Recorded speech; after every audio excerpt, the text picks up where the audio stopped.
सामाजिक कार्यकर्त्या तृप्ती देसाई यांनी नीलम गोरे यांच्या पक्षीय कामकाजावर प्रश्नचिन्ह उपस्थित करत केलेल्या वक्तव्यामुळे शिवसेना शिंदे गटामध्ये राजकीय वातावरण तापले। देसाई यांनी गोरे यांच्या विधान परिषद निवडीवर टीका करत त्यांच्या पक्ष बांधणीतील योगदानावरही सवाल उपस्थित केलाय। याच पार्श्वभूमीवर शिवसेना महिला आघाडीने आक्रमक भूमिका घेत पहाटे 5 वाजण्याच्या सुमारास अनोख्या पद्धतीने निषेध नोंदवला। महिला आघाडीच्या कार्यकर्त्यांनी तृप्ती देसाई यांचा प्रतिकात्मक फोटो पाळण्यात ठेवून पाळणा आंदोलन केले। यावेळी पाळण्यात दुधाची बाटली ठेवून गाणे म्हणत पाळणा हलवण्यात आला। तृप्ती देसाई यांच्या बुद्धीची वाढ व्हावी आणि त्यांना सद्बुद्धी लाभावी यासाठीच हा प्रतिकात्मक पाळणा हलवण्यात आलाय। तसेच आमच्या पक्षाच्या अंतर्गत बाबींमध्ये हस्तक्षेप करू नये, अन्यथा शिवसेना स्टाईलने धडा शिकवला जाईल असा इशाराही महिला आघाडीने यावेळी दिलाय। दरम्यान या प्रकारामुळे राज्याच्या राजकारणात नव्या वादाला तोंड फुटले असून महिला आघाडीच्या या आक्रमक भूमिकेमुळे पुढील राजकीय घडामोडींना वेग येण्याची चिन्ह दिसत आहेत। आम्हाला खरंच आज ज्या पद्धतीने तृप्ती देसाई बोलल्या त्या तृप्ती देसाईच्या बुद्धीची आम्हाला बालबुद्धीची खरंच क्यू येत आहे, म्हणून आम्ही अशा पद्धतीने या ठिकाणी पाळणा हलवून त्यांचा जाहीर निषेध या ठिकाणी केलेला आहे। कारण की शिवसेना पक्षावर बोलत असताना त्यांनी 10 वेळेस तरी विचार केला पाहिजे, कारण की त्या शिवसेना पक्षातल्या कोणत्याही सदस्य नाहीत, कुठल्याही पदाधिकारी नाही, परंतु वारंवार विनाकारण उधार सल्ले देण्याचं काम या तृप्ती देसाई या ठिकाणी करतायत। कारण की तृप्ती देसाईंना मला एवढंच सांगायचं आहे, तृप्ती देसाई ताई तुम्ही तुमचं झाकून ठेवतात आणि लोकांचं वाकून बघतात, हे बघू नका। तुमच्या खाली किती अंधार आहे ते तुम्ही बघा।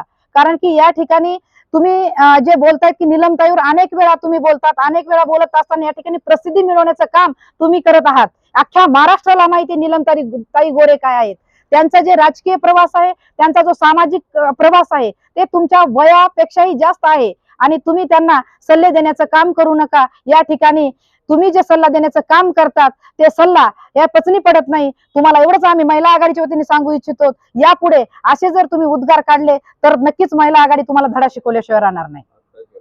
आज या ठिकाणी त्यांची जी बालबुद्धी आहे ती बालबुद्धी आम्ही त्यांना दूध वगैरे देऊन या ठिकाणी त्यांना सांगितलेले तुमची बालबुद्धी जी आहे तर बालबुद्धी अशा पद्धतीने वापरू नका, म्हणून आम्ही त्यांना पाळण्यात ठेवलंय आणि त्यांचा पाळणा या ठिकाणी आम्ही त्यांना झोका देतोय की तुम्ही अशा पद्धतीने करू नका, तुम्ही आता झोपी जा, तुम्हाला जास्त बोलण्याची गरज नाहीये।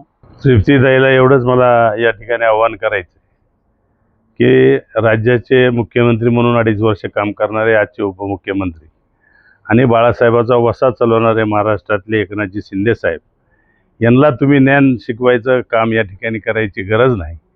कारण लहानपणीपासून शिवसैनिक म्हणून काम करत आलेले एकनाथजी शिंदे साहेब आहेत, त्यांना तळागाळातल्या सगळ्या गोष्टी माहिती आहेत आणि बाळासाहेबांनी सांगितल्याप्रमाणे महाराष्ट्रातल्या महिलाचं रक्षण कसं करायचं, महिलाला कसा न्याय द्यायचा आहे हे मुख्यमंत्री असताना साहेबांनी दाखवून दिलेलं आहे। त्यामुळे मुख्यमंत्री असताना जे कामं केले आणि आज तुम्ही त्यांना काय करावं आणि काय शिकवायची गरज तुम्हाला या ठिकाणी नाही।